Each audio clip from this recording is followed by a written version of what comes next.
மதில் சுவர் மேல் வாக்கிங் சென்ற சிறுத்தை.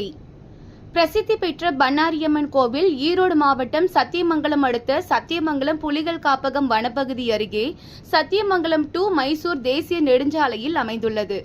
பண்ணாரி சோதனை சாவடியில் மாலை 6 மணிக்கு மேல் வாகனங்கள் செல்ல தடை இருப்பதால் திம்பம் மலைப்பாதை வழியாக செல்லும் வாகன ஓட்டிகள் பண்ணாரியம்மன் கோவில் அருகே வாகனங்களை நிறுத்தி ஓய்வெடுப்பது வழக்கம்.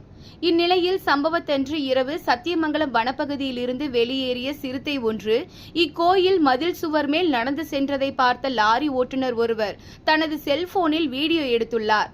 சிறிது நேரம் நடமாடிய சிறுத்தை பின்னர் மீண்டும் வனப்பகுதிக்குள் சென்றுவிட்டது. இந்த வீடியோ காட்சி தற்போது சமூக வலைதளங்களில் வைரலாகி வருகிறது.